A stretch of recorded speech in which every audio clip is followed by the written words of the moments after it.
शाजिया, इरशाद को आवाज़ दे बेटा, खेलता रहेगा तो होमवर्क कब करेगा? जी अम्मी, अभी बुला के आती हूँ। ले ले ले, जल्दी ना, दे दे दे। अरे यार, अशरफ जल्दी।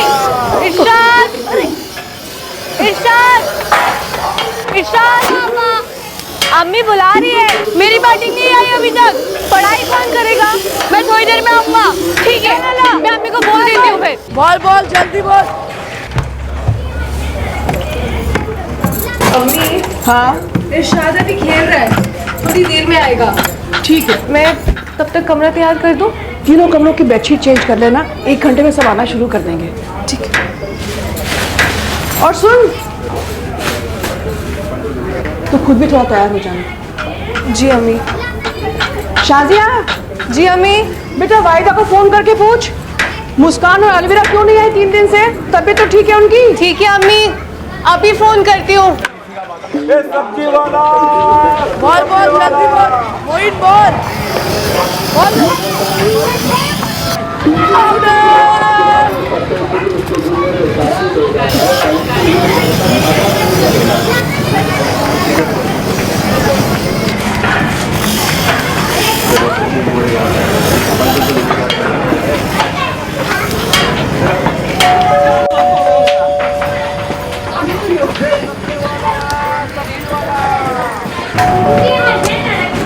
अस्सलाम वालेकुम रुबीना भी।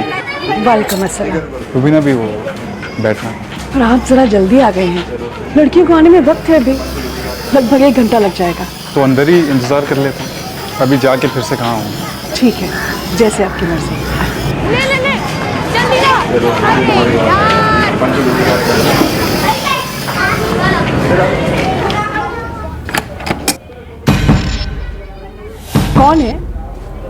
कौन है ये?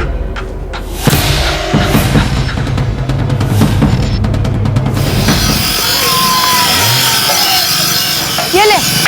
अरे आउट है। आउट है।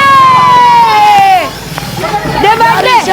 क्या हुआ? प्यास लगी यार, घर पे आके फ्रिज वाला पानी लाना। अभी पानी लेने जाऊंगा तो अम्मी रोक लेगी, नहीं आ पाऊंगा। अबे कुछ नहीं रोकेगी यार, तू जाना, गला सूख रहा है, जाना रे। हाँ यार, ठीक है चल। जा चल खेल।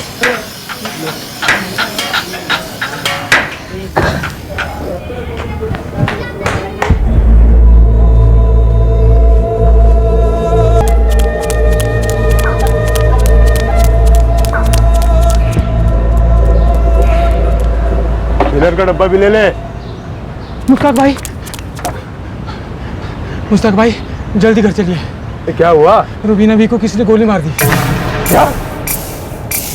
रुबीना, हटो रुबीना। शेख और उनकी बेटी साजिया शेख दोनों डेड ऑन अराइवल थे इंस्पेक्टर। आप पोस्टमार्टम स्टार्ट कीजिए, तब तक हम क्राइम सीन पर होकर आते हैं।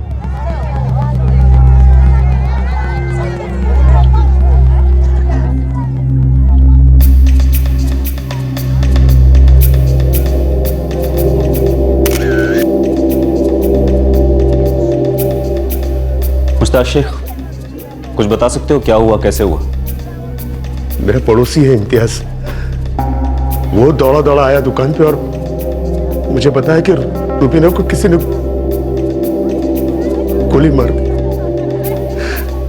इरशाद मेरा बेटा है, उसने सबसे पहले अपनी मां को देखा।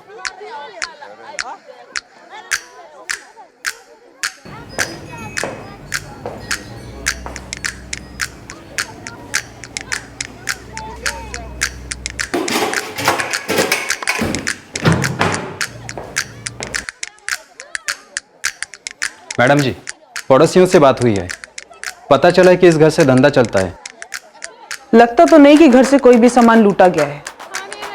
जो भी थे, माँ बेटी को मारा और चले गए।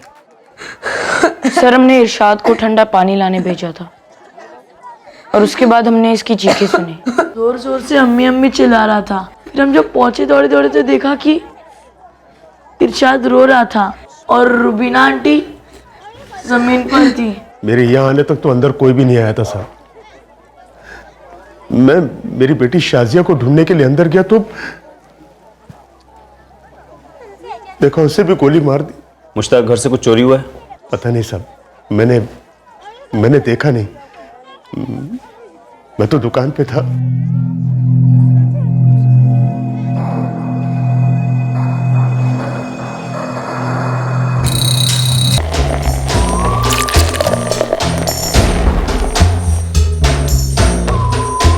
काम कुछ ज्यादा ही आसानी से हो गया। खेल पूरा टाइमिंग है और अपनी टाइमिंग बिल्कुल सटीक। कुछ भी नहीं, मतलब कुछ भी मिसिंग नहीं है? कुछ भी नहीं सर, विक्टिम का सेलफोन भी नहीं। इसका मतलब उनका मकसद सिर्फ रुबीना शेख और उसकी बेटी शाजिया का कत्ल था। सर ये रुबीना शेख अपनी कोठी से ही कोठा चला रही थी। सर मेरी 2 लड़कियों से बात हुई है, एक का नाम आफरीन है और एक का नाम गौहर, और सर दोनों ने कबूल किया है कि वो उस घर में प्रोस्टिट्यूशन का काम करती थी।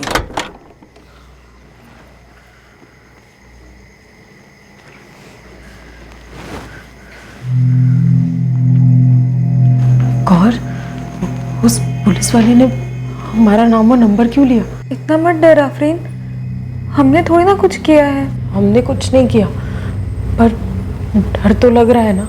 रुबीना भी और शाजिया को इस तरह से मार डाला। अगर अभी हम लोग वक्त पे पहुंचे होते तो हमें भी ऐसे ही मार डालते। हाँ,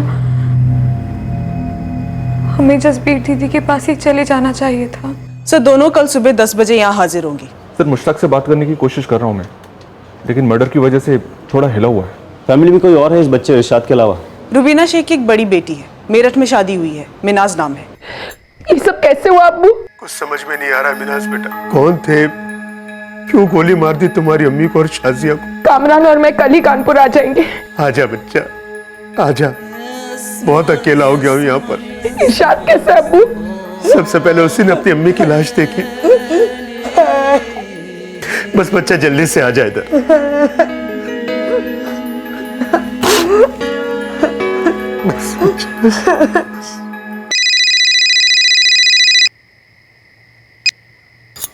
हेलो, कौन बोल रहा है? जी फोन आपने किया है? मैं मुनीरगंज थाने से सब इंस्पेक्टर अनिल वर्मा बोल रहा हूँ। जी मैं वाहिदा मलिक बोल रही हूँ, क्या बात है? आज शाम को 5:30 बजे आपको शाजिया के फोन से कोई कॉल आया था क्या? जी आया था। बेटा वाहिदा को फोन करके पूछ, मुस्कान और अलविरा क्यों नहीं आई 3 दिन से? अभी फोन करती हूँ। वाहिदा जी, क्या आप जानती हैं शाजिया और उसकी मां रुबीना का मर्डर हुआ है? या अल्लाह, ये क्या बोल रहे हैं आप? वैसे शाजिया ने आपको किस सिलसिले में कॉल किया था? हालचाल पूछने के लिए, पुराने ताल्लुकात हैं हमारे। आप रहती कहाँ हैं? जी मोइनुद्दीन नगर में।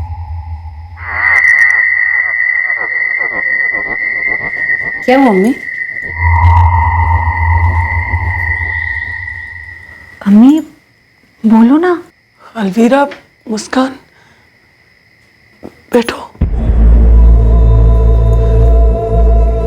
रुबीना और शाजिया अब नहीं रहे। क्या? कत्ल हो गया है उनका।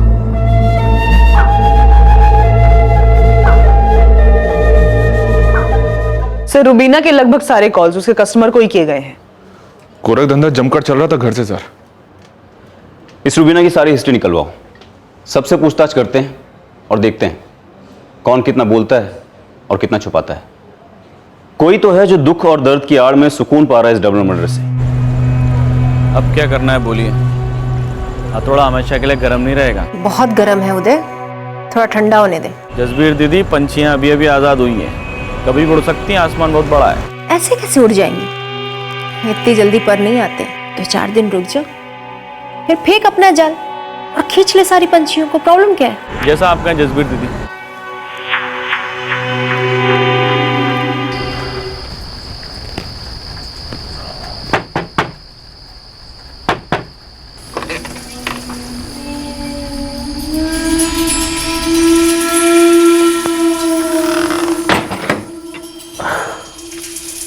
खाना लगा दूं? लगा दे। इस डबल मर्डर से कोई कुछ हासिल करने की फिराक में था। इस कत्ल से कुछ लोग शोक मना रहे थे तो कोई खुशियां मना रहा था। लेकिन दूसरे दिन रुबीना के इतिहास के चौंकाने वाले पन्ने सामने आए। लेकिन क्या इन पन्नों पर कातिल का नाम और कत्ल का कारण भी लिखा गया था।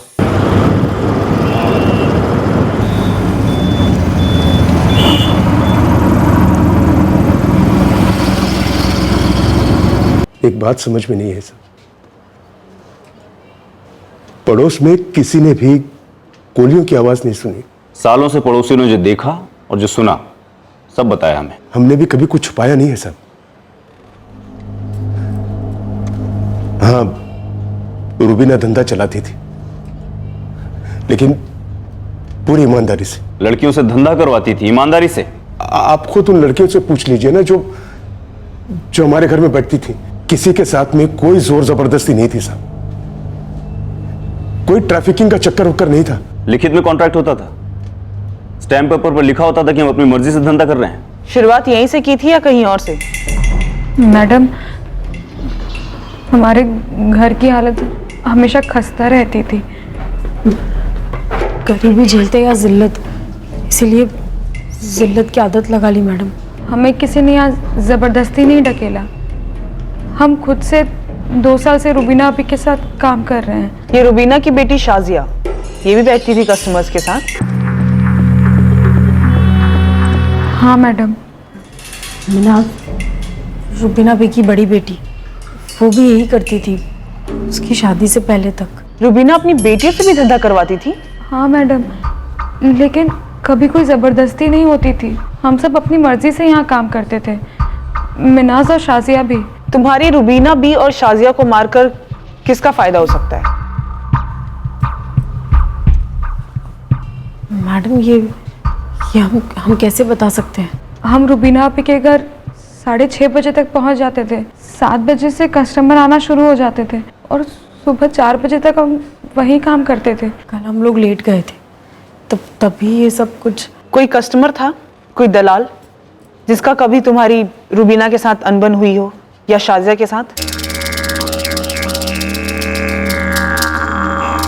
मालिक, एक तो ये रुबीना शेख कोई छोटी मछली नहीं थी इस कारोबार की, अच्छी खासी छपाई चल रही थी। उसके घर से वो 2 लड़कियां, गौहर और आफरीन, और उसकी खुद की बेटी शाजिया, ये तीनों मिलकर इतना अच्छा छापती थी।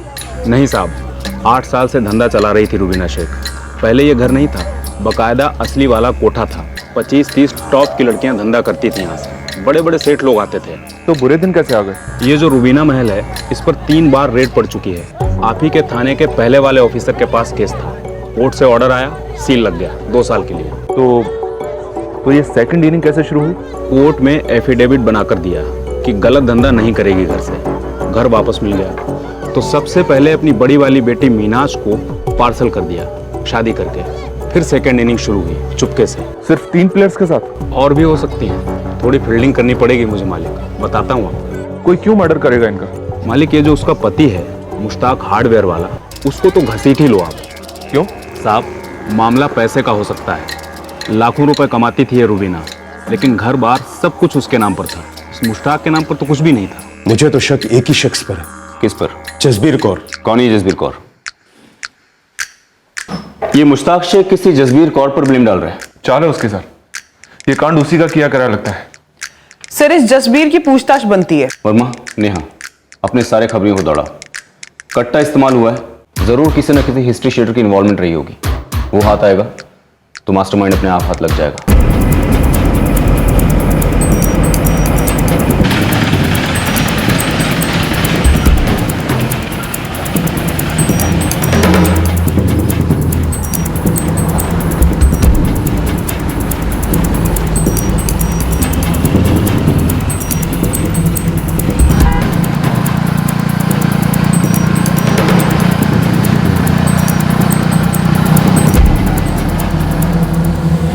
तो क्या सोचा?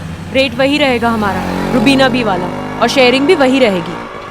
तुम लोग कस्टमर से ज्यादा चार्ज करोगे तो हमारा हिस्सा बढ़ाना पड़ेगा। जो भी टिप विप का रहेगा वो हमारा होगा, तू उसे हाथ भी नहीं लगाएगा। कल तक जो भीगी बिल्लियां बनी हुई थी आज म्याऊ म्याऊ शुरू कर दिया। कुत्तों के बीच बिल्लियां ही टिक पाती है, वो भी तेज नाखून वाली। मुझे तुम्हारी सारी शर्तें मंजूर है, पर मेरी भी एक शर्त है। तू फ्री में नहीं सोएगा हमारे साथ, हफ्ते में 1 बार भी नहीं। अरे वो सब नहीं है यार, मेरी शर्त बस इतनी सी है कि तुम मेरी लड़कियां बन के रहोगी, किसी मैडम की नहीं। पहले जगह बता और कहाँ काम करना होगा वो बता, उसके बाद बात करेंगे।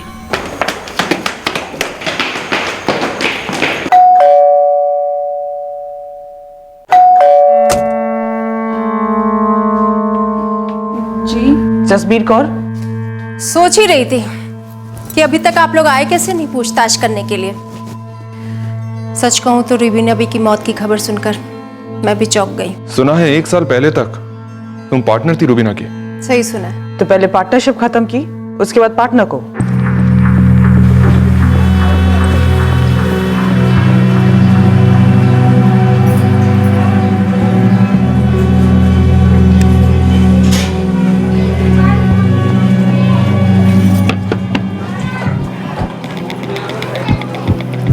वाहिदा, हम दोनों के अरमान हैं, तो मैं सोच रही थी कि क्यों ना हम इसे मिलकर पूरा करते। यही काम हम पार्टनरशिप में करें।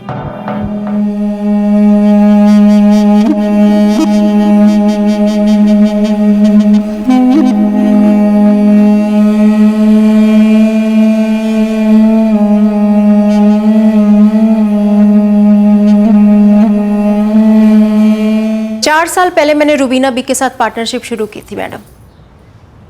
10% कमीशन था मेरा। अच्छा चल रहा था, सब कुछ बहुत अच्छा चल रहा था। देख जसबीर, तू खुद धंधा करती है और मैं नहीं करती। मैं बिजनेस करती हूँ, मुझे काम आता है, मेरे पास लड़कियां हैं।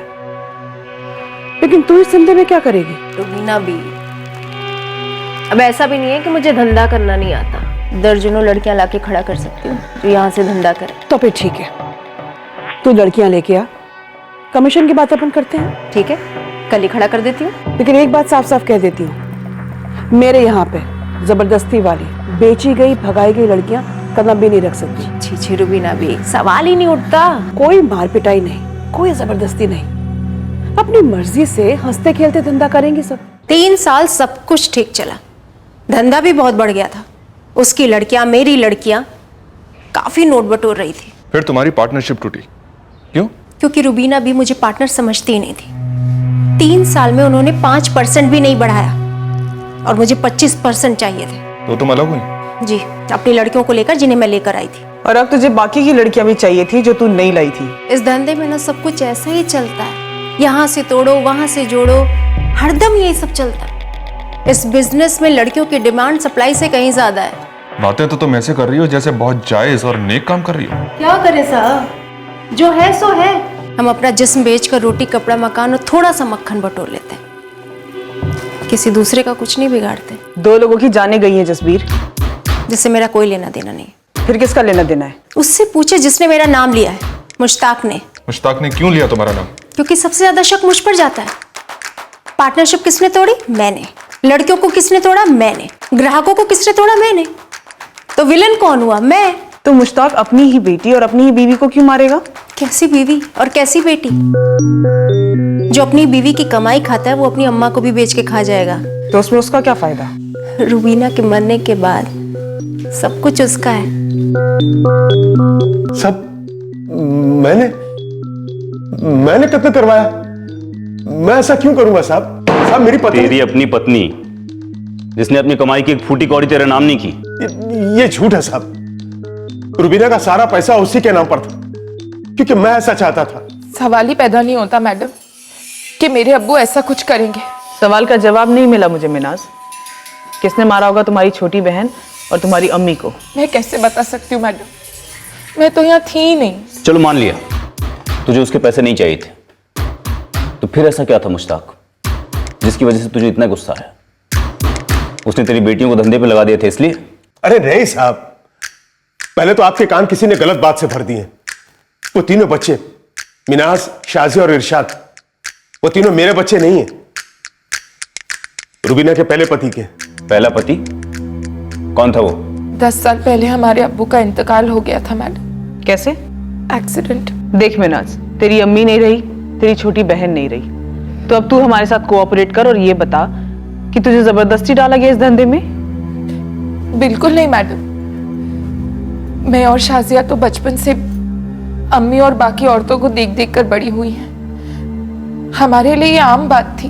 अम्मी या अब्बू किसी ने भी हमसे एक बार भी नहीं बोला कि ये धंधा करो। तो तुमने छोड़ क्यों दिया? शादी कर ली ना मैडम, उसके बाद ये सब नहीं करना था। तो मुश्ताक ने तुम्हारी अम्मी को जबरदस्ती ढकेला था इस धंधे में? नहीं नहीं, वो तो अम्मी से बहुत प्यार करते थे, हमारा भी ख्याल रखते थे। हाँ, उन्होंने ये दुनिया जरूर दिखाई थी, लेकिन अम्मी का खुद का फैसला था इस धंधे में उतरने का। क्यों? क्योंकि यहाँ पैसा कमाना आसान है।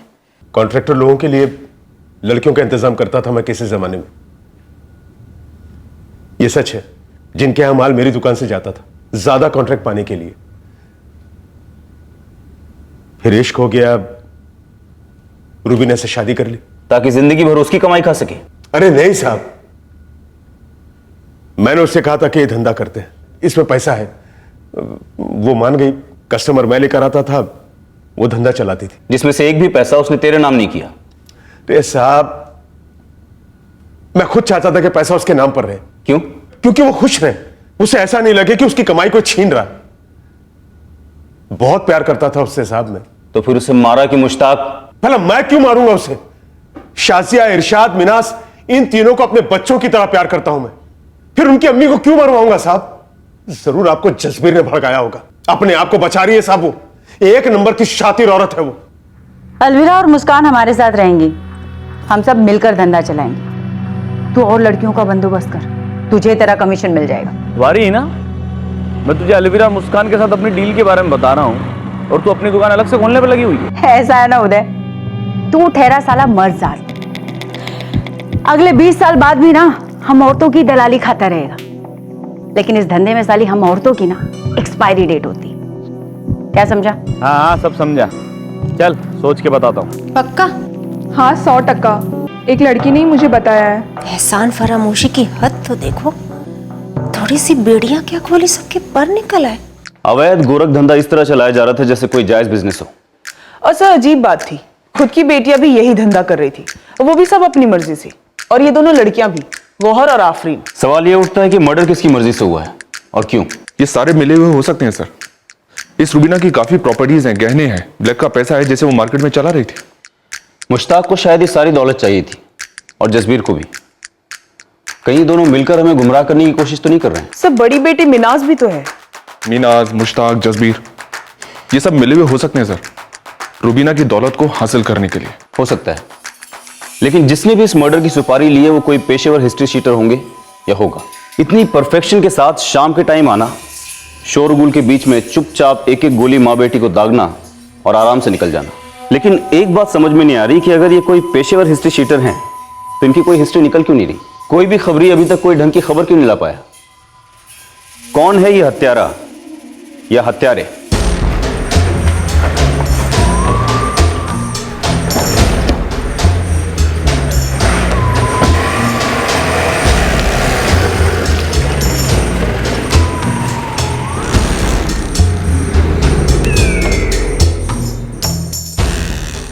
इतना क्या सोच रही है वाहिदा? यहीं से शुरू कर सकते हैं हम अपना धंधा। पर हिना, यहाँ से कैसे? कैसे नहीं, रूबीना बी ने भी तो ऐसी छोटी सी जगह से ही शुरुआत की थी ना। महल फहल तो बाद में आए। और देख इसे, ये मुस्कान, अलविरा, सोने की मुर्गियां हैं हमारी। और भी कई चिड़िया आ जाएगी। ठीक है, तो यहीं से शुरू करते हैं।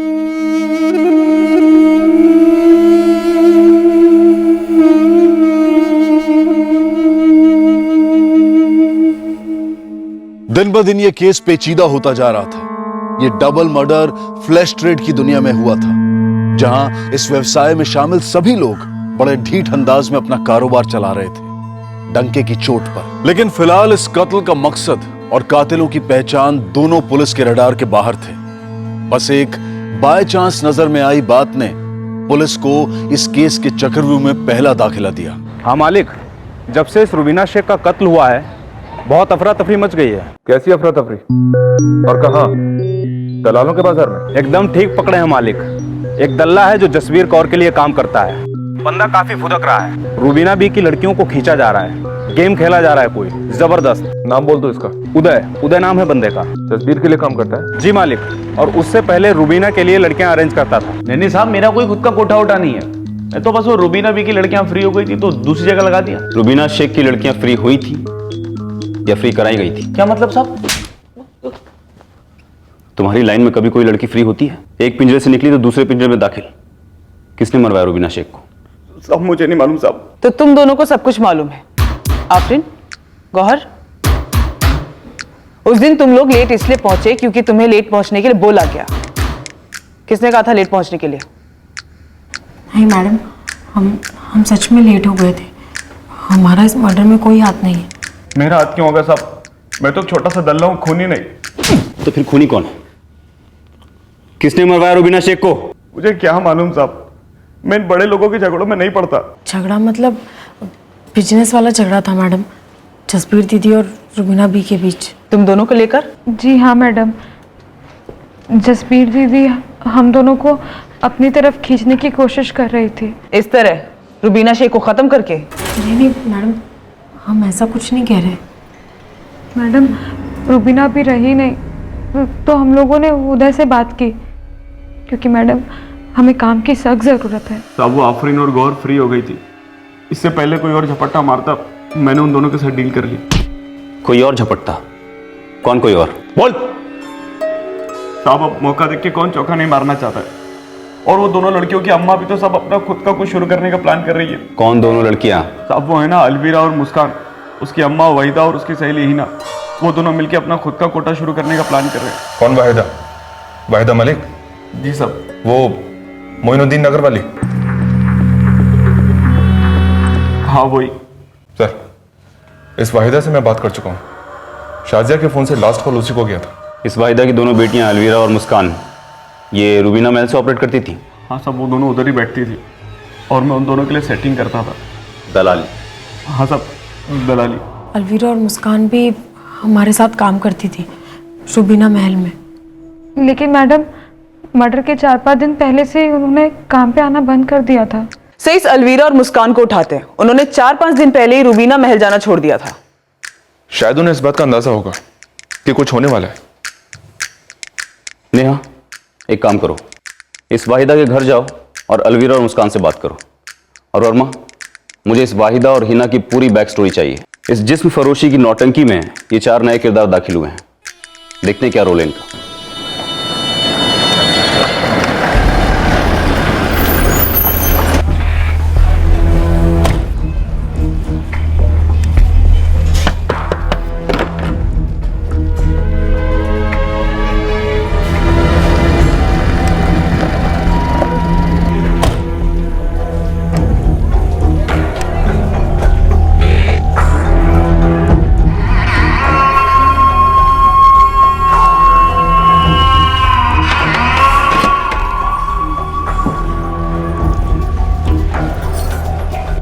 मैडम ये वहां जाती थी, पर ऐसे ही मैं जानती थी ना रुबीना और शाजिया को। वाहिदा मलिक, ये बात मुझे अलवीरा और मुस्कान से सुननी है। अरे ये क्या बताएंगी? इन्हें क्या पता वहां खून होने वाला है? ये तो बच्चियां हैं। दोनों से धंधा करवाती हो, अपना कोटा शुरू करने वाली थी। वाहिदा ये कुछ बोल नहीं रही है पर कह काफी कुछ रही है। क्या मतलब?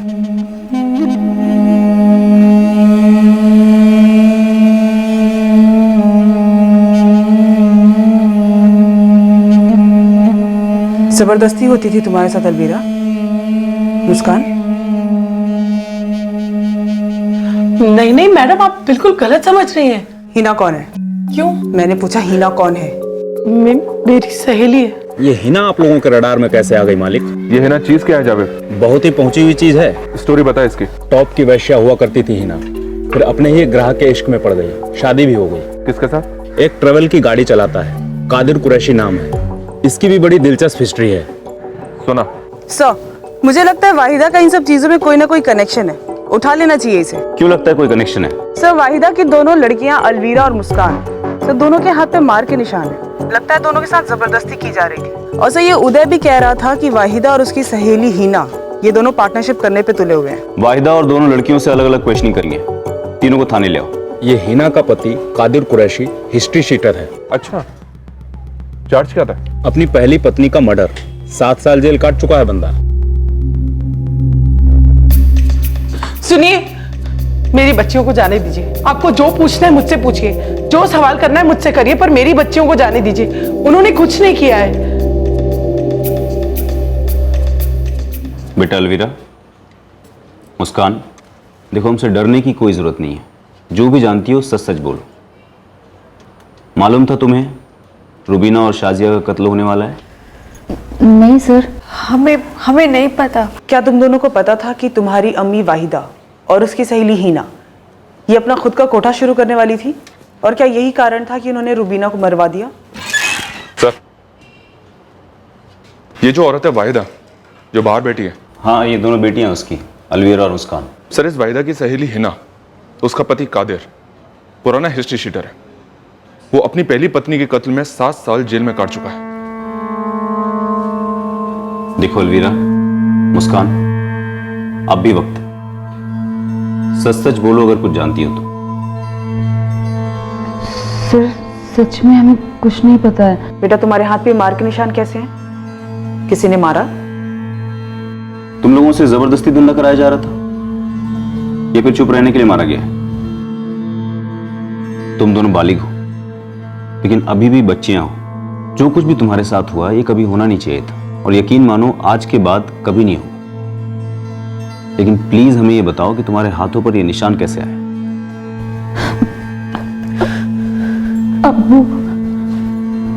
अब्बू ने मारा है हमें। वो रुबीना भी और शाजिया के कत्ल के 5 दिन पहले उन्होंने हमें वहां जाने से रोका और खूब मारा। कौन है तुम्हारे अब्बू और क्यों मारा उन्होंने तुम्हें? वो हमारे सौतेले अब्बू हैं, कादिर कुरैशी। क्या? कादिर कुरैशी? जी। वो तो हिना का पति है।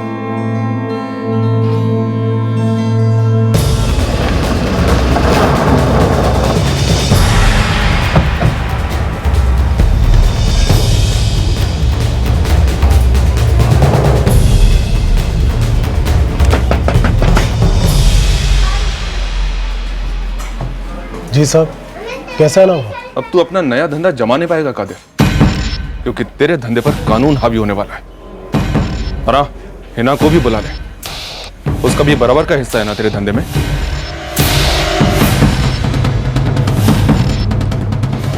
जो समझा जा रहा था दरअसल वैसा था नहीं। इस डबल मर्डर के पीछे का मोटिव कुछ ऐसा निकला जिसने सबके होश उड़ा दिए। और सबसे चौंकाने वाली बात थी उन तमाम लोगों की कहानियां जो इस अमानवीय फ्लैश ट्रेड के दलदल में फंसे हुए थे। तुम दोनों को पता था कि ये मर्डर होने वाला है? जी नहीं मैडम। मैडम जी, हमारी पार्टनरशिप की बात तो रुबीना के कत्ल के बाद हुई थी। इस बारे में हमें कुछ नहीं पता सच में। और हमारा इन सब से दूर दूर तक कोई रिश्ता नहीं। और कादिर को तो आप इस सब में ना ही लाइए, उसने कुछ भी गलत नहीं किया। हैरत की बात तो ये है कि इस गलत धंधे में तुम लोग गले तक डूबे हुए हो, और सही गलत की बात इतनी आसानी से करते हो। देखिए मैडम जी, कादिर ने कत्ल नहीं किया। उसने अकेले नहीं किया होगा, तुम सबने साथ दिया उसका। क्या खेल खेलता है कादिर? पहली बीवी को मार डाला, उसके बाद वाहिदा से शादी की, फिर हिना से। इस गोरख धंधे का पुराना चावल मालूम होता है तो। बस पुराने चावल की तरह उबलने में देर मत लगाना कादिर, क्योंकि हम तुझे निथारेंगे नहीं, पहले उबालेंगे फिर गलाएंगे, उसके बाद तेरी खिचड़ी बनाएंगे। मेरी पहली बीवी के साथ मेरा झगड़ा था वहीदा को लेकर, क्योंकि मैं उससे इश्क करता था, इसलिए गर्मा गर्मी में हाथ चल गया और वो मारी गई, जिसका मुझे बहुत अफसोस है। लेकिन इस जिस्म फरोशी के धंधे से मेरा कोई लेना देना नहीं है, और ना ही कभी वहीदा का था। मर्द की जात एक जैसी होती है मैडम जी। मेरे पहले शौहर ने किसी दूसरे के लिए मुझे छोड़ दिया, फिर ये कादिर आया मेरी जिंदगी में, और थोड़े टाइम बाद वो भी हिना के प्यार में पड़ गया। अलवीरा और मुस्कान तुम्हारे पहले पति से हैं? हाँ मैडम जी, मुझे तो इस धंधे के बारे में कुछ भी पता नहीं था। ये रास्ता तो मुझे हिना ने दिखाया था। साहब, मैं कभी कभार बैठता था हिना के साथ, पर कब इश्क हुआ कुछ पता ही नहीं चला। और मैंने उसके सामने शादी के लिए एक शर्त रखी कि वो धंधा नहीं करेगी। जी, और मैं कोई दल्ला वल्ला नहीं हूं साहब, टैक्सी चलाता हूं।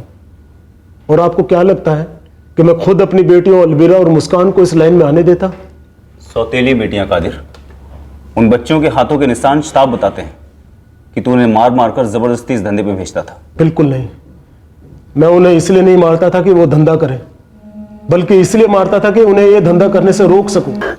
आज के बाद अलवीरा और मुस्कान पर डोरे नहीं डालेगी तू। और एक बात अपने घटिया दिमाग से निकाल दे कि लड़की अगर किसी के साथ बैठ गई उसके बाद आदत बन जाती है। अब वो ये धंधा नहीं करेंगे। निकाल लिया है मैंने उन्हें। तुम ऐसा नहीं कर सकते कादिर, क्योंकि तुम धंधे में से लड़की को तो निकाल सकते हो, लेकिन लड़की में से धंधे को नहीं। और जब वाहिदा को कोई तकलीफ नहीं हो रही तो तुम्हें क्यों इतनी तकलीफ हो रही है?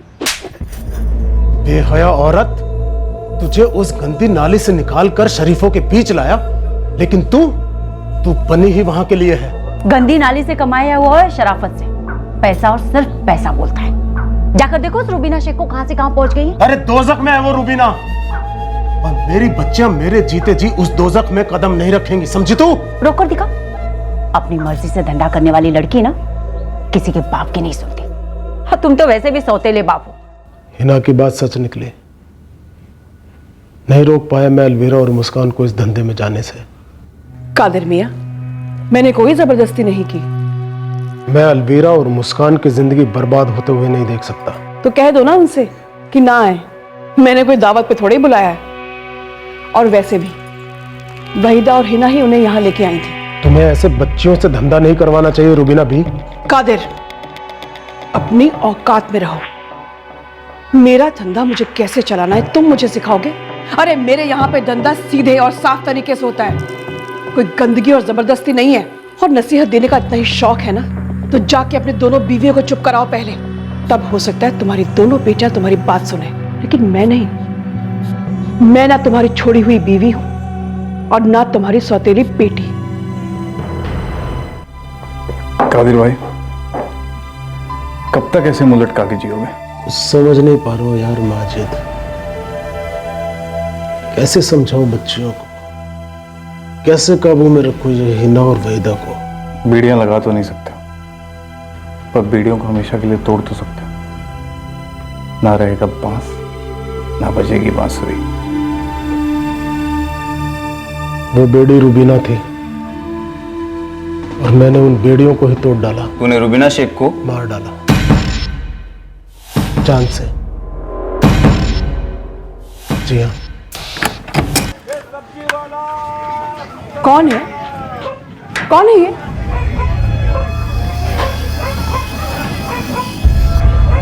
कादिर, कादिर, क्या है ये सब? अपना कोई दावत होगी ना महफिल सजेगी। बचा रहा हूं अपनी बच्चियों को। बच्ची को मारने का मेरा कोई इरादा नहीं था। मुझे तो उसका नाम तक मालूम नहीं था। पर ये जरूरी था ताकि वो गवाही ना दे सके। कादिर शेख, तूने अपनी बच्चियों को बचाने के लिए एक औरत और उसकी बेटी को मार डाला, वो भी इतने आराम से। और क्या करता साहब? 101 चीजें कर सकता था कत्ल करने के अलावा। वाहिदा, हिना और रुबीना की शिकायत कर सकता था पुलिस में। एक हिस्ट्री शीटर की शिकायत की फिक्र कौन करता है साहब? गरीब मासूम बच्चों की फिक्र कौन करता है?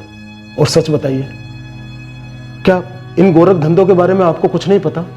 इन दल्लों और इन मैडमों के बारे में जो ये धंधा चला रहे हैं, आपको कुछ नहीं पता? ये सब छुपकर चलाया जाता है। कितना छुपकर और कितना बताकर, इसके बारे में आप बेहतर बता सकते हैं साहब। कोर्ट ऑर्डर्स की वजह से रुबीना महल एक बार फिर से सील हो चुका है। इस धंधे से जुड़े हर किसी की जिंदगी अब पहले जैसी नहीं रही है। इस कांड से जुड़े सभी लोग अब पेट पालने के लिए दूसरे तरीके अपना रहे हैं, ढूंढ रहे हैं।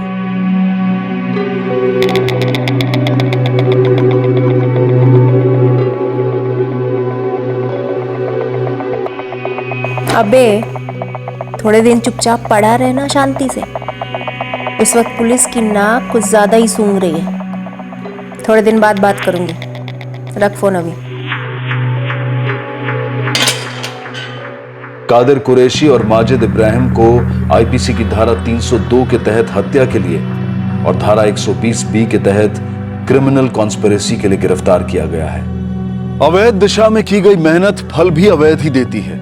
और सिर्फ इतना ही नहीं, ये अवैध फल इंसान को ऐसी बेड़ियों में जकड़ लेता है जो उसे नाखुशी की आंधी में लपेट लेती है। इन बेड़ियों को या तो कानून तोड़ता है और मुजरिम पर जेल की बेड़ियां लगा देता है, या फिर उस इंसान को अंदरूनी एहसास होता है कि इन बेड़ियों को उसे खुद ही तोड़ना पड़ेगा। कादिर ने बचाव में यह तो कह दिया कि सारा सिस्टम वेश्यावृत्ति को नजरअंदाज करता है, लेकिन सच्चाई यह है कि इस समस्या का हल सिर्फ और सिर्फ कानून का दरवाजा खटखटाना ही है। पर जो कदम कादिर ने उठाया, उस वजह से उस पर कानूनी बेड़ियां लगनी ही थी।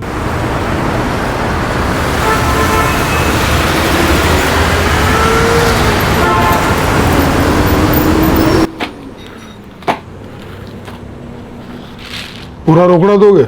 चलेगा ना? हाँ चलेगा।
ये नको आई, मुझे तो ही नहीं पसंद।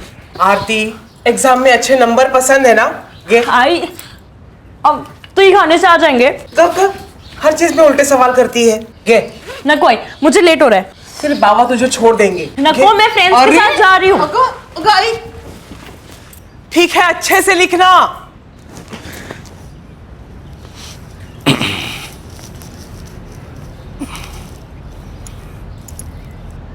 मनीषी, येतो ग? आहो, ये जरा हेमंत से बात कीजिए ना।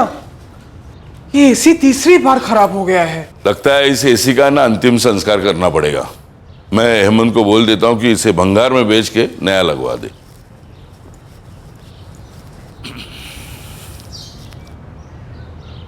मनोज, चल मेरे साथ चल। अरे दुकान में चल, कुछ सीखेगा। बाबा मैं दोपहर को आता हूँ डब्बा लेकर।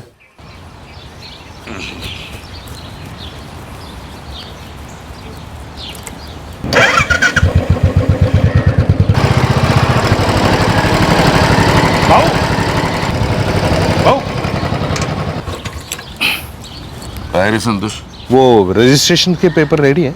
कब के रेडी है? मनीषा वहीनी से जाके ले लेना और रजिस्टर ऑफिस में जाके जमा करना। और वो रजिस्ट्रार के लिए कुछ मिठाई का डब्बा? अंधारे साहब से मैं बात कर लूंगा, तू तसं टेन्शन घेऊ नकोस। ठीक है बाबा।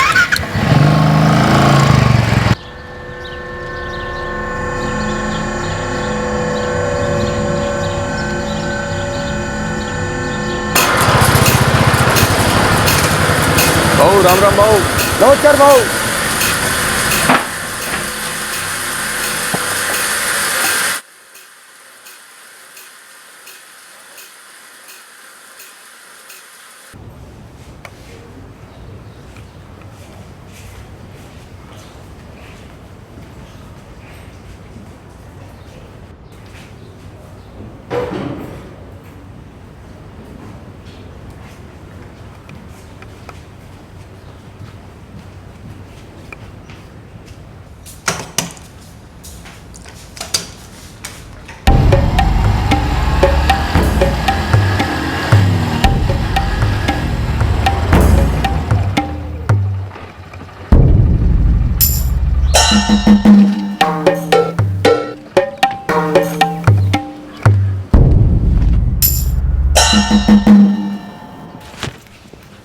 यही है ना वो कागजात? हो ही नहीं, यही है। आई, एसी के लिए किसी को बुलाया था तूने? हाँ, हेमंत आने वाला था। उन्होंने 2 आदमी भेजे।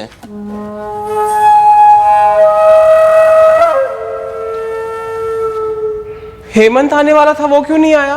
ताई, हेमंत दादा को अर्जेंट में एक साइट पे जाना पड़ा। हम उनके वर्कशॉप में काम करते हैं। अच्छा ठीक है, एसी उस बेडरूम में है, जाकर देख लो। अरे मनोज, घर में दूध खत्म हो गया है बेटा, ले आना। कितना लाऊं? 1 लीटर।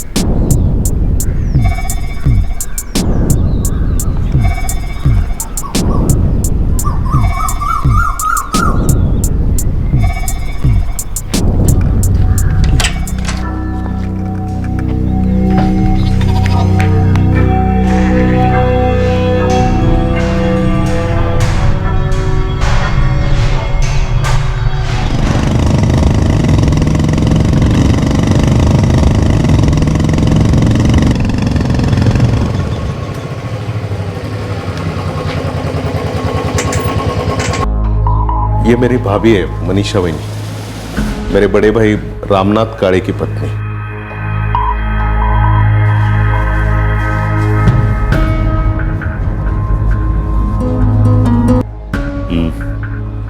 आपकी बीवी मर चुकी है, पता है, किसी ने फोन किया था।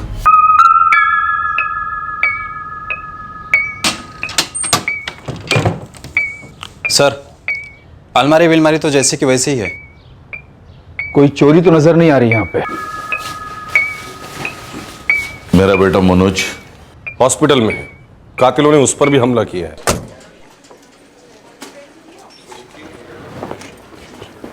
छोटे बड़े पकड़कर 10 टांके लगे हैं, but now he is out of danger. बात कर सकती हूँ उससे? थोड़ा रुक जाइए, बहुत रो रहा है, शॉक में है इस वक्त।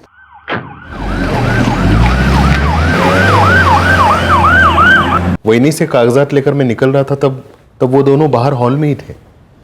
हेमंत खुद आने के बजाय उसने एसी ठीक करवाने के लिए 2 आदमी भेजे थे। ये बात तो हमें आपके छोटे भाई संतोष ने बताई है। अंदर के कमरे में मैं वैनी से कागजात ले रहा था तो मनोज आया, बोला 2 आदमी आए बाहर, कह रहे कि हेमंत ने भेजा। फिर मैं घर चला गया। 10-1 मिनट बाद मैंने मनोज की चीखें सुनी।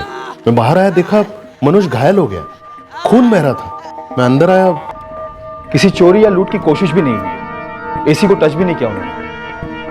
इसी कमरे का एसी था ना? हाँ, हमारा बेडरूम। रामनाथ जी, मुझे इस एसी वाले हेमंत का नंबर और एड्रेस चाहिए।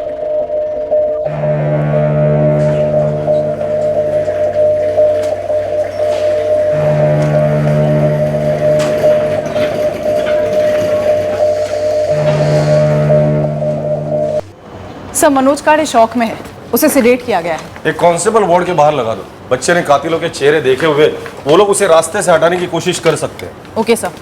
सर, ना ही कोई चोरी हुई ना लूटपाट, सिर्फ मर्डर। मनोज की मां मनीषा का मर्डर और मनोज पर हमला हुआ है। लगता है दोनों कातिल मर्डर करने के इरादे से ही आए थे। और काय बोलते हैं साहब, मेरे यहां से 2 लोग गए थे एसी रिपेयर करने, रामनाथ भाऊ के घर पे। उन दोनों ने बताया था कि वो दोनों तुम्हारे वर्कशॉप से आए। लेकिन साहब, रामनाथ भाऊ का काम हमेशा मैं खुद ही करता हूं, तो मैं किसी और को क्यों भेजूंगा? और मुझे तो मालूम ही नहीं था कि उनका एसी खराब हुआ है। मतलब रामनाथ काड़े के घर से तुम्हें कोई फोन आया ही नहीं था? नहीं साहब, मुझे कोई फोन नहीं आया एसी रिपेयर को लेकर।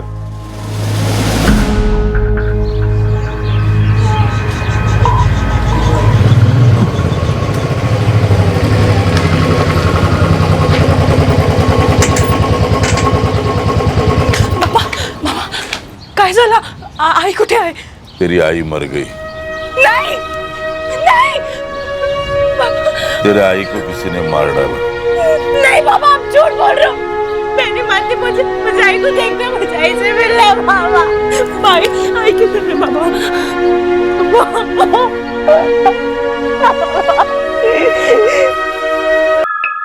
गले पर वार इतनी जोर से हुआ था कि लगभग सारी नसें कट गई। ब्लीडिंग काफी हुई होगी, और शायद विक्टिम चिल्लाई भी नहीं होगी, क्योंकि आस पड़ोस में किसी ने चीखें नहीं सुनी। इंस्टेंट मौत हो जाती है अक्सर।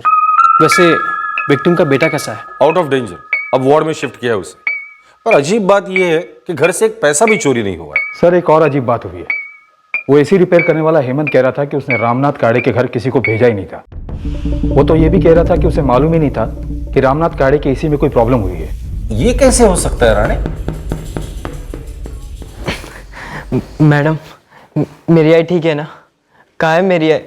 बोलिए ना मैडम, कहाँ है मेरी आई? वो ठीक है ना? मनोज, तुम्हारी आई नहीं रही।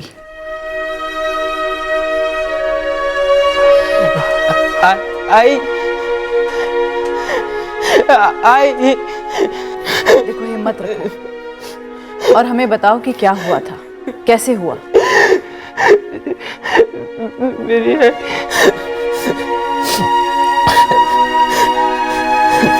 पर मैंने कब कहा कि मैंने हेमंत को फोन किया था एसी रिपेयर करने के लिए? तो हेमंत ने अपने आप से 2 लोगों को भेजा? मुझे नहीं पता। आप हेमंत से क्यों नहीं पूछते? सर हेमंत को बुलाया, 5 मिनट में पहुंचेगा यहाँ। तुम्हारे बोले बगैर तुम्हारा एसी मैकेनिक हेमंत तुम्हारे घर पर 2 लोगों को क्यों भेजेगा? साहब मैं बोल लो ना, त्याला विचारा। वो 2 लोग तुम्हारे घर पर आए, तुम्हारी बीवी का कत्ल किया, बेटे की जान लेने की कोशिश की, पर घर से 1 रुपया भी नहीं चुराया। क्यों मारा होगा तुम्हारी बीवी को? मुझे पता होता तो ऐसा होने देता मैं? साहब कुछ तो बड़ा झोल है इसमें। मतलब? साहब मैं वहां पे था, कागजात पढ़ रहा था, तभी मनोज वहां पे आया और कहने लगा वहीनी से कि हेमंत ने 2 आदमी लोगों को भेजा है एसी रिपेयर करने के लिए। मैंने उनसे पूछा कि कौन हो, क्या काम है, तो उन्होंने कहा कि उन्हें हेमंत भाई ने भेजा। हेमंत भाई ने भेजा तुम दोनों को? हाँ, हेमंत भाई बोले बेडरूम का एसी है, इसीलिए मैं उन्हें अंदर ले गया। आई एसी के लिए किसी को बुलाया था तूने? हाँ, हेमंत आने वाला था। फिर आई ने भी उनसे पूछा। हेमंत आने वाला था, वो क्यों नहीं आया? ताई हेमंत दादा को अर्जेंट में एक साइट पे जाना पड़ा। हम उनके वर्कशॉप में काम करते हैं। पक्का तुमने उन दोनों को पहले कभी नहीं देखा था? नहीं मैडम, कभी नहीं देखा। क्या तुम उनका हुलिया बता पाओगे हमारे स्केच आर्टिस्ट को? ट्राई करूंगा मैडम। मैंने उन्हें देखा तो था, लेकिन अब सब धुंधला लग रहा है। मैंने भी ठीक से ध्यान नहीं दिया, बस एक नजर पड़ी उन दोनों पर। फिर भी जितना याद आए बताते जाना, काम आएगा हमारे। हे काय साहब, ये मेरे साथ गुनहगार के जैसा सलूक क्यों कर रहे हो, और वो भी इस लॉकअप में? क्योंकि एक संगीन जुर्म हुआ है, कत्ल, और कातिलों ने तुम्हारा नाम लिया है। मैंने अपने सारे टेक्नीशियंस को आई कार्ड दिया हुआ है, और वो सब आई कार्ड का कॉपी मैंने आपके वो राणे साहब के पास सबमिट किया हुआ है। मैंने रामनाथ भाऊ के घर किसी को नहीं भेजा।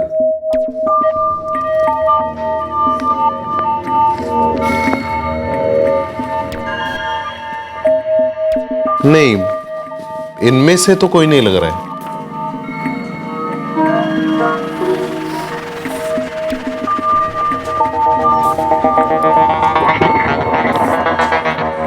फिर से देखो ध्यान से।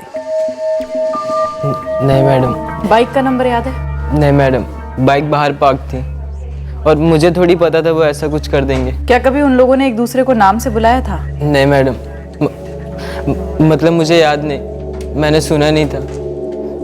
मुझे बस वो आई, वो पड़ी हुई थी, मुझे आई से एक बार मिलना है मैडम। रामनाथ भाऊ के घर के सारे एसी मैंने ही बिठाए हैं, और उसका मेंटेनेंस मैं खुद करता हूं, दूसरे किसी को नहीं भेजता। तो इस बार क्यों भेजता? और मला फोनच नाही आला कोणाचा, तो मेरे क्या सपने में आएगा क्या? सर ये प्लान मर्डर लग रहा है। मनीषा काले ने अपने पति रामनाथ को बेडरूम का एसी ठीक कराने को बोला था, और इस बात को आड़ में रखकर 2 हत्यारों को भेज दिया गया। मर्डर के अलावा उन दोनों ने किसी चीज को छुआ तक नहीं। लगता है अटैक का मकसद ही था मनीषा का मर्डर। मनीषा ने मनोज को दूध लेने भेजा, ये एक इत्तेफाक था, चांस था, वरना ये 2 हत्यारे मनोज का भी कत्ल कर देते शायद। ये रामनाथ काड़े, इसकी शक्ल से, व्यवहार से ऐसा लगता नहीं है कि अपनी बीवी के मर्डर का इसे दुख हुआ है। सर मैंने आसपास से पता लगाया, इस रामनाथ काड़े का टिम्बर मार्ट है, होलसेल का बिजनेस है, काफी पैसे वाला आदमी, इलाके में भी दबदबा है इसका। पूरी हिस्ट्री निकालो इस रामनाथ काड़े की। हेमंत को रामनाथ ने कॉल नहीं किया था एसी के लिए। हेमंत भी यही कह रहा है सर कि उसे कहीं और से कॉल आया ही नहीं। फिर भी 2 लोग वहां मैकेनिक बनकर पहुंचते हैं। बेटा मनोज कहता है कि उसने इन दोनों को पहले कभी नहीं देखा। हेमंत सच बोल रहा है, क्योंकि ये दोनों जरूर किराए के हत्यारे होंगे और वहां सुपारी को अंजाम देने गए थे। अब सवाल ये है कि ये सुपारी दी किसने? कई सौदे नगद कैश में हो रहे थे, गले में ढेर सारा कैश आ रहा था, रोजाना। क्या इसका मनीषा काळे के कत्ल से कोई ताल्लुक था? रामनाथ काळे की कोठी पर आए दोनों हत्यारों का मकसद काफी साफ मालूम हो रहा था, लेकिन यह कत्ल किसने और क्यों करवाया था, इस सवाल का जवाब एक गहरे कोहरे में लुप्त था और इन्वेस्टिगेटिंग टीम को इस कोहरे को हटाना था। घर में एसी खराब हुआ था सुना।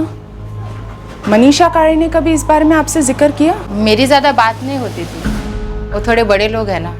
नहीं, मनीषा वैसे सबसे घुल मिल कर रहती थी, बस थोड़ी बात कम किया करती थी। एसी खराब हुआ था बोल रहे हैं, उसी बहाने ठीक करने आए थे, ऐसा सुना मैंने। वो तो नहीं पता, लेकिन अजीब लगता है, इतने बड़े आदमी के घर ऐसे कैसे कोई घुस आया?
पापा, मैं कॉलेज जा रही हूँ।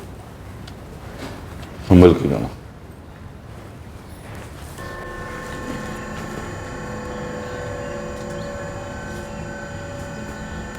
मनोज, मनोज, एक काम कर, बाबा के साथ दुकान पर चला जा, तेरा मन लगा रहेगा।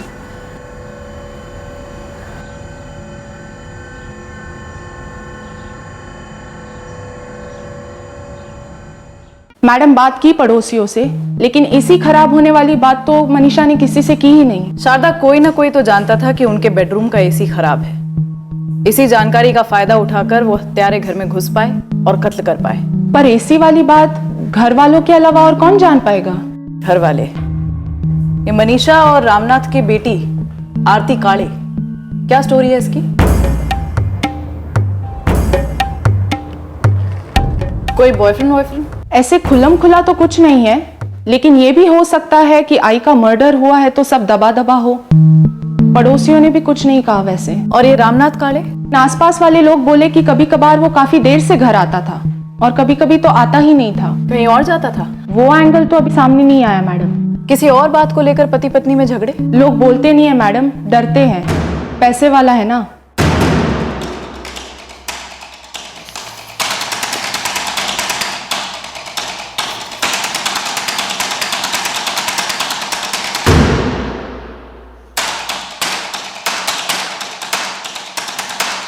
संतोष काळे का कहना है कि वो पक्का नहीं बता सकता। काफी जोर देना पड़ा मुझे, उसके बाद ये निकल पाया। पता नहीं हमारे काम के हैं भी या नहीं। जिन हत्यारों को हम ढूंढ रहे उनके हुलिये शायद इससे अलग होंगे। एक काम करो, और थोड़ा फाइन पॉलिशिंग करो।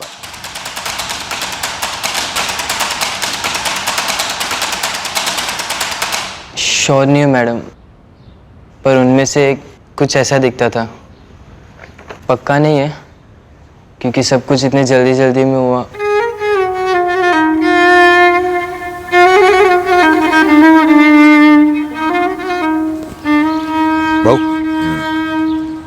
वो कागजात मैंने रजिस्ट्रेशन के लिए दे दिए।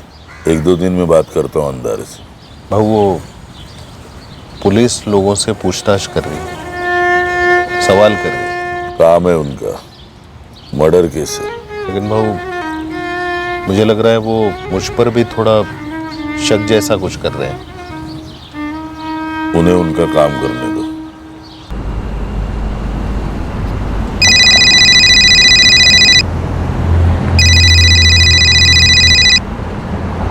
राम राम भाऊ, बोला कि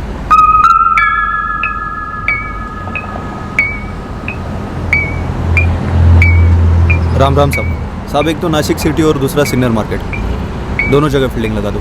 किसके लिए भोसले? साहब 2 लेडीज है, एक है रमा पावस्कर, नासिक सिटी में धंधा करती है। दूसरी सुरेखा शिर्के करके एक भाई है, शादीशुदा औरत है, सिन्नर मार्केट से थोड़ा दूर घर है उसका। साहब ये रमा पावस्कर है नासिक वाली, ये आपके रामनाथ काली की फिक्स है। और ये जो दूसरी है सुरेखा शिर्के, उसके साथ तो सालों से चक्कर चल रहा है।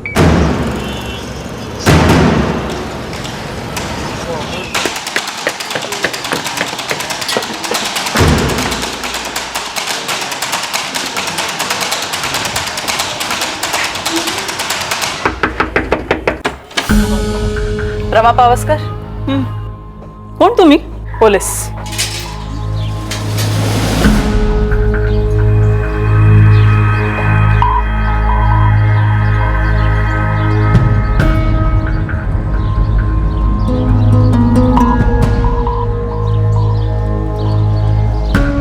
सुरेखा शिर्के? हो की क्या बात है? बात तो अब पुलिस स्टेशन में ही होगी। Police station? मैंने क्या किया है? यहाँ पर बात शुरू हुई तो तुम्हारे अफेयर की बात खुलेगी, और वो बात तुम्हारी वाट लगा सकती है सुरेखा शिर्के। क्या अफेयर? मुंह संभाल कर बात करो, मैं एक शादीशुदा शरीफ घर की औरत हूँ। अच्छा, बुला अपने पति को, सास ससुर को, जेठानी देवरानी को, फिर सबके सामने पूछती हूँ कि रामनाथ काले कौन है और तेरा क्या लगता है।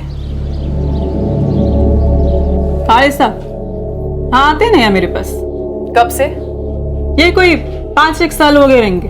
यहाँ रह भी जाते थे? हाँ रह भी जाते हैं कभी कभार। तुम्हारी आखिरी बैठक कब हुई थी? कल रात को। तो मनीषा काले का मर्डर तुम्हारे काले साहब ने अकेले किया था या तुमने उनका साथ दिया था? हत्यारों के स्केच हैं, उतने सही नहीं है, लेकिन फिर भी बताओ कि इन दोनों को किसने भेजा था काले की कोठी पर? हे बघा मैडम, मैं ऐसा कुछ भी नहीं करूंगी जिससे मेरे धंधे को खतरा हो। आणि तसं पण काले साहब कोई अकेले नहीं है जो मेरे महफिल में खास है। यहाँ हार बैठने वाला खास होता है और सबका खास ख्याल रखना पड़ता है। तो इस खास ख्याल के दौरान कुछ खास बातें भी होती होंगी? हाँ होती है ना, हर महफिल में होती है। रामनाथ काले ने तुमसे क्या खास बात की? वही जो हर दूसरा करता है, अपने घरवाली की थोड़ी सी बुराई और मेरी ढेर सारी तारीफ। तुम पर ढेर सारे पैसे भी खर्च करते हैं? मैडम अभी यही तो मेरे कमाने के दिन है। अभी ये कोई प्राइवेट नौकरी तो है नहीं कि जो हर साल पगार बढ़ती रहे, और ना ही सरकारी नौकरी जो बुढ़ापे के बाद वो पेंशन वगैरह दे दे। रामनाथ काले की पत्नी का मर्डर हुआ है, उसका बेटा बाल बाल बचा है। बुरा लगा सुन के, नहीं सच में बहुत बुरा लगा। अगर पता चला कि तू शामिल थी? नहीं पता चलेगा। देखो मैडम, और कुछ पता करना है तो पूछो, वरना माफ करो। सुरेखा शिर्के, रामनाथ काळे के घर पे जो 2 लोग गए थे वो कौन थे? मला नाही माहित। सुरेखा, रामनाथ काळे के साथ पिछले 6 साल से तुम्हारा अफेयर चल रहा है? हाँ साहब चल रहा है, लेकिन मैं मना नहीं कर रही हूँ। और जाहिर सी बात है ये सब तुम्हारे पति के पीठ पीछे चल रहा होगा। उनको कुछ नहीं पता, मगर हम दोनों अपनी लिमिट जानते हैं। पर लिमिट तो क्रॉस हो गई है सुरेखा जी। मनीषा काळे का मर्डर हुआ है, आपके बॉयफ्रेंड रामनाथ काळे की बीवी। किसने मर्यादा पार की? सिर्फ रामनाथ ने या तुमने भी साथ दिया था उसका? मनीषा को मरवा के मेरा कुछ फायदा नहीं हो सकता, और रामनाथ जी भी ऐसा नहीं कर सकते। फिर किसने मारा? पता होता तो पहले ही बता देती ना, क्यों अफेयर के बारे में सुनती बैठती। किसी और के मुंह से सुनने में अच्छा थोड़ी ना लगता है।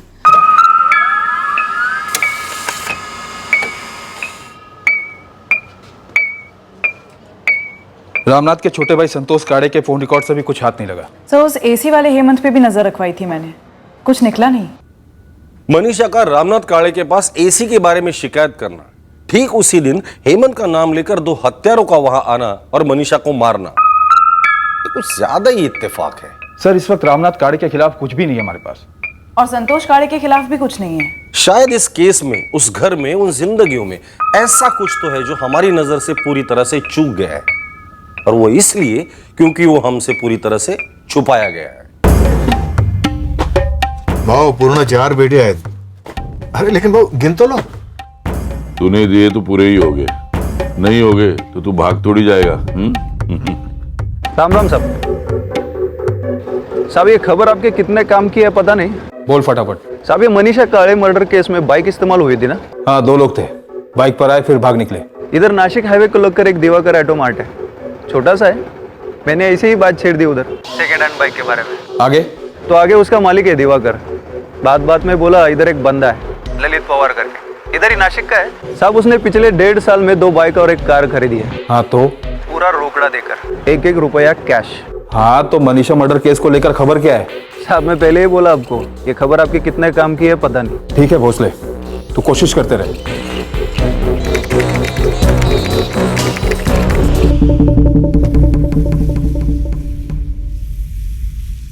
टिम्बर का बिजनेस है रामनाथ का, ज्यादातर कैश में होता है और होलसेल में ट्रेडिंग करता है.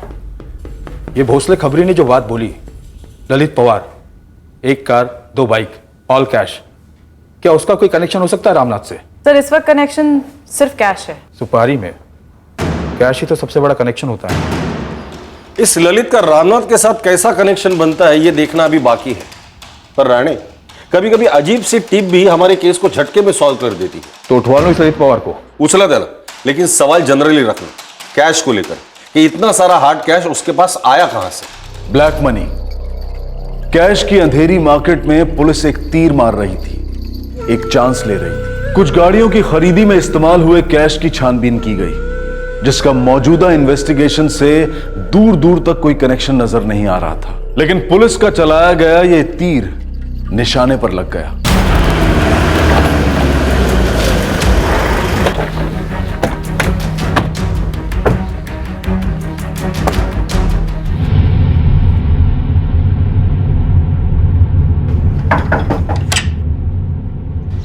ये गाड़ी किसकी है? ही गाडी माझी आहे साहेब.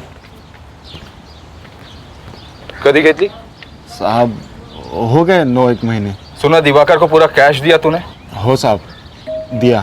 सुना इसके पहले तो किराए की गाड़ी चलाता था, Nashik Shirdi up down private taxi. हो मैडम, बरोबर. और तूने इतना सारा कैश इकट्ठा किया, ये फुल कैश में गाड़ी खरीदी?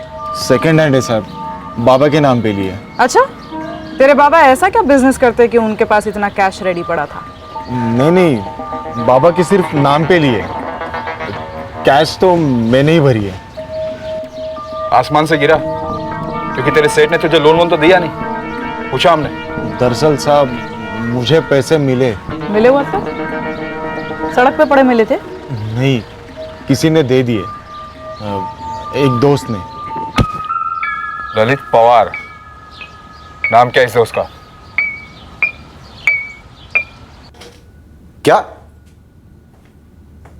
क्या बोला तू? किसने कैश दिया था तुझे?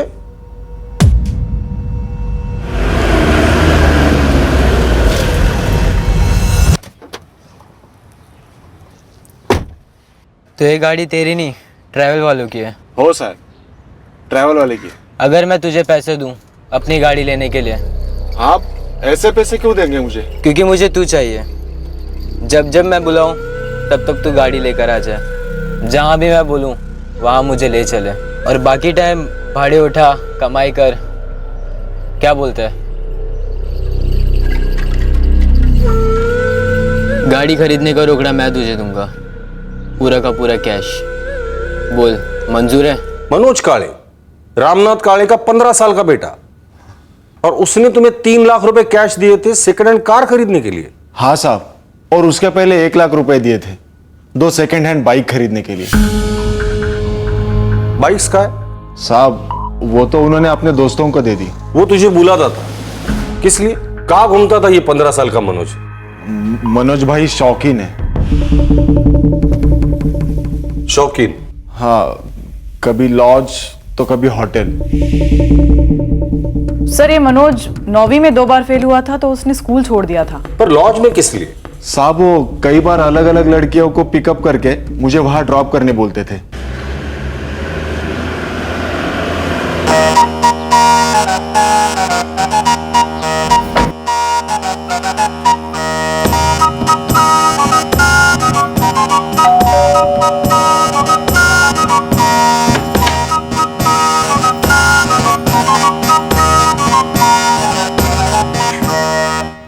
कैसी लग रही है मैं इस ड्रेस में? मस्त दिख रही है। कल ही लाई मैं नासिक के मॉल से। संडे को दोबारा जाओ उधर, और जो भी ड्रेस पसंद है खरीद लेना।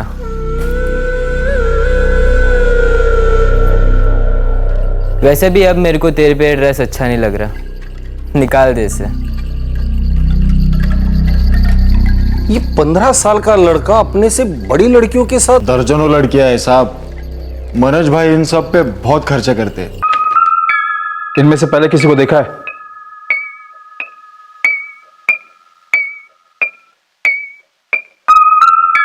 ये जाना पहचाना सा लगता है।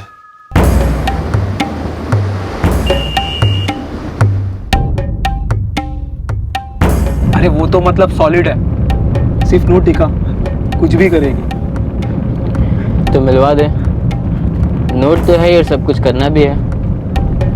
वैसे भी अपने को रोज कुछ नया चाहिए। नाम पता और कुछ जानते इस बंदे के बारे में? नहीं साहब, लेकिन मैंने इसको भी 2-4 बार लॉज पे ड्रॉप किया है। फिरून का बोलता है, सरळ बोला ना। इथे दुकानात मला खूप काम है, फोनवर नाही बोलू शकत का तुम्ही? हमें तुमसे बात ही नहीं करनी। तो फिर तुम सिर्फ बैठे रहोगे पालक की हैसियत से, क्योंकि कानून के हिसाब से पालक का हाजिर होना जरूरी है जब उसके नाबालिग बेटे या बेटी से पूछताछ होती है। इसलिए तुम सिर्फ बैठे रहोगे जब हम तुम्हारे बेटे मनोज से सवाल पूछेंगे। मेरे बेटे से सवाल? क्यों, उसने क्या किया? वो तो हम उसी से पूछेंगे, लेकिन रामनाथ काळे, यही सवाल अगर तुमने मनोज को सही वक्त पे पूछे होते ना, तो आज ये नौबत नहीं आती।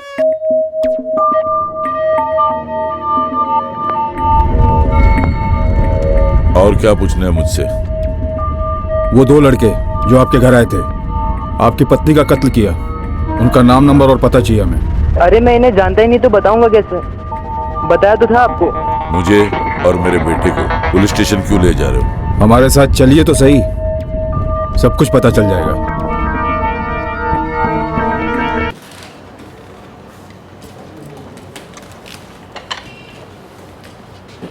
बसा।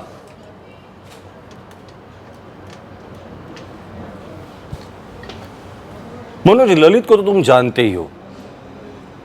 इसने हमें बताया कि जिस आदमी की स्केच हमने तुम्हारे संतोष काका के कहने पर बनाई थी, उसे तुम पहचानते हो। ये नहीं सर, मैं इसे नहीं जानता। पर हम तुम्हें जान गए मनोज। 3 लाख कैश गाड़ी के लिए, 1 lakh cash 2 second hand bike के लिए, नूरी लॉज, खुशबू होटल, हफ्ते में 1-2 बार लड़कियों पर हजारों खर्च, कैश। अरे मनोज, सच है ये? तुम्हारे कॉल रिकॉर्ड हमारे पास है। उन दोनों को तो हम जैसे भी ढूंढ ही लेंगे। बेहतर यही होगा कि तुम सच बोल दो। मनीषी, ये तो आहो, जरा हेमंत से बात कीजिए ना। ये एसी तीसरी बार खराब हो गया है। लगता है इस एसी का ना अंतिम संस्कार करना पड़ेगा। मैं हेमंत को बोलता हूँ इसे भंगार में बेच के नया लगवा दे।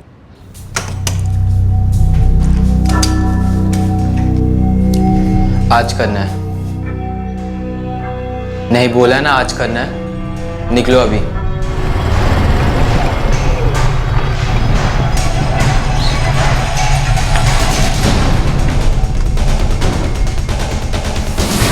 चलो।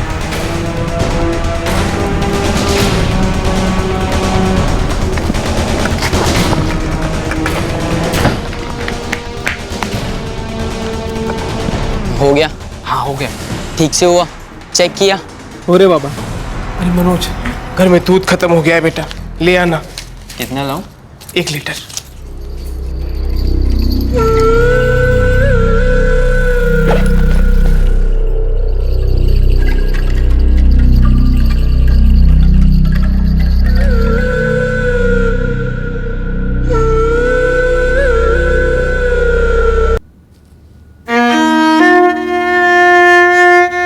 योगेश और सादिक इस वक्त कहां मिलेंगे?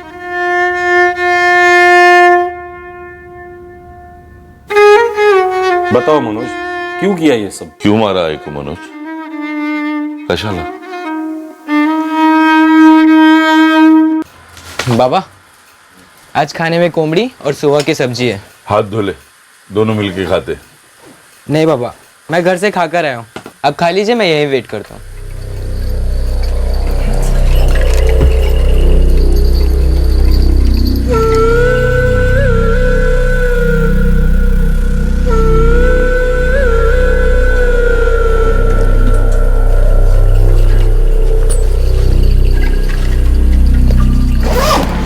मैं ये रोज करता था।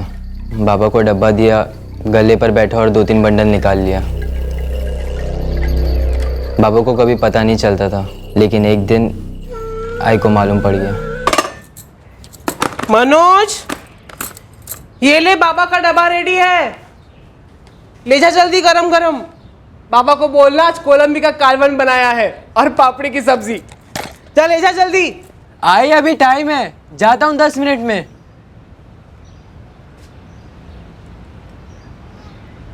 सुन, डब्बा तेरे बैग में रख रही हूं।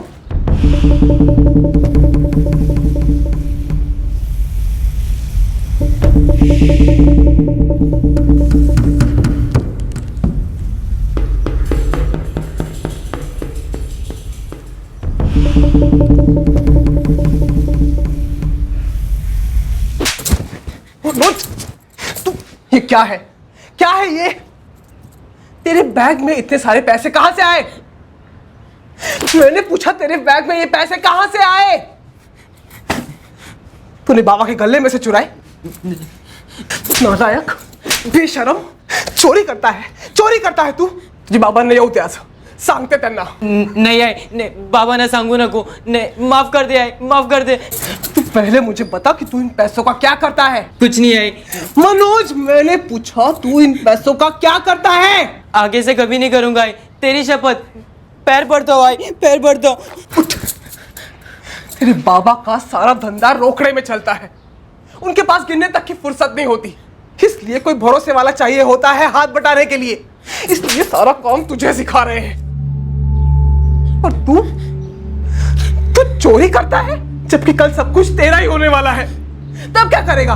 एक हफ्ते में सब कुछ उड़ा देगा। हाँ, माफ कर दे, आगे से कभी ऐसा नहीं करूंगा आई।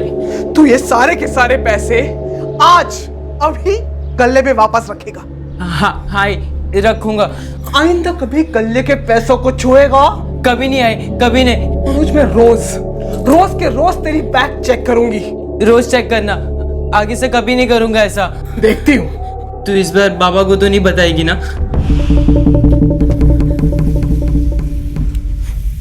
ए मनोज, एक 20,000 चाहिए थे, दे ना। बाद में, अभी नहीं है।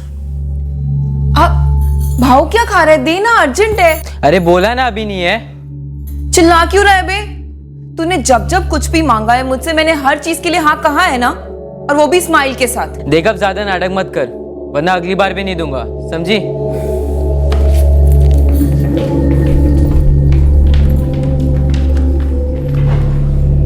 क्या रे मनोज, मूड ऑफ?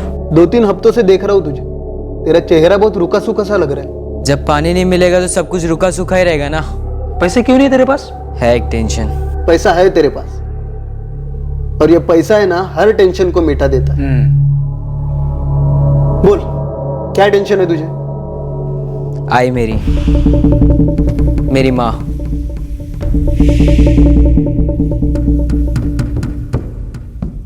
अपनी माँ का खून करने के लिए तुमने योगेश और सादिक को कितने पैसे ऑफर किए थे? 4 लाख, जो तुम इन दोनों को मर्डर के बाद देने वाले थे। हाँ। क्योंकि तुम्हें रोकने वाली, बाबा को बताऊंगी ये धमकी देने वाली तुम्हारी आई रास्ते से हट जाती तो तुम रोज आराम से अपने बाबा के गले से पैसे चुरा सकते थे। इतनी कम उम्र में ये सोच, ऐसा केस मैंने अपने करियर में आज तक नहीं देखा। तुम पर भी कुछ तो असर हुआ ही होगा, अपना खून है तुम्हारा। तुम्हारे नाक के नीचे तुम्हारे बेटे ने अपनी मां का कत्ल किया है।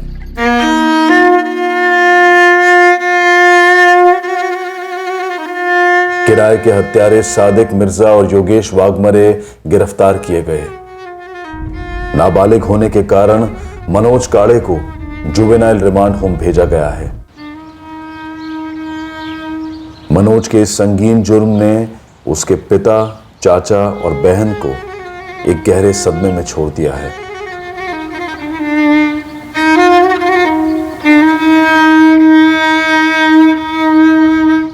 सादिक और योगेश को आईपीसी की धारा 302 के तहत हत्या के लिए, धारा 451 के तहत गुनाह करने के लिए किसी के घर में घुसने के लिए और धारा 120B के तहत क्रिमिनल कॉन्स्पिरेसी के लिए गिरफ्तार कर जुडिशियल कस्टडी में भेज दिया गया है। इस केस की इन्वेस्टिगेशन से जुड़े सभी लोग स्तब्ध रह गए। एक 15 साल का बालक अपने पिता के गले से कैश चुराकर एक अय्याशी भरी दोहरी जिंदगी बसर कर रहा था, और जब उसकी सगी मां द्वारा उसकी चोरी पकड़ी गई तब उसने बड़ी निर्दयता से अपनी मां का ही कत्ल करवा दिया। आजकल जरूरतों से ज्यादा हासिल करने की चाहत दुनिया का दस्तूर बन चुकी है, और उपभोग की अनगिनत चीजें इतने आकर्षक और इतने आसान तरीके से उनके इर्द गिर्द मंडराई जाती हैं कि इसके लिए सिर्फ इंसान के लालच को दोष देना जायज नहीं होगा। तो फिर दोष का ज्यादा भार किसको जाना चाहिए? हम सिर्फ उम्मीद कर सकते हैं और खुद उदाहरण बन सकते हैं एक सुनहरी कहावत का, सादा जीवन उच्च विचार। ये बेहद जरूरी है कि हम अपने आप को और अपनी आने वाली पीढ़ियों को इस तेजी से बढ़ते कंज्यूमरिज्म यानी कि उपभोगवाद से बचाएं। मनोज इस वक्त बेल पर बाहर है, जो खुद उसके पिता रामनाथ ने करवाई, और अब वो अपने परिवार के साथ रह रहा है। इसी विचार के साथ अब मैं अनूप सोनी आपसे विदा लेता हूं। फिर मुलाकात होगी अगले एपिसोड में एक और चौंका देने वाले केस के साथ। तब तक सुरक्षित रहें, सतर्क रहकर एक अच्छे नागरिक का फर्ज अदा करें और देखते रहें क्राइम पेट्रोल सतर्क। सबक एक को सीख हम सबको। जय हिंद। इस तरह के और भी एपिसोड देखने के लिए हमारे चैनल को सब्सक्राइब करें और बेल आइकन दबाना ना भूलें।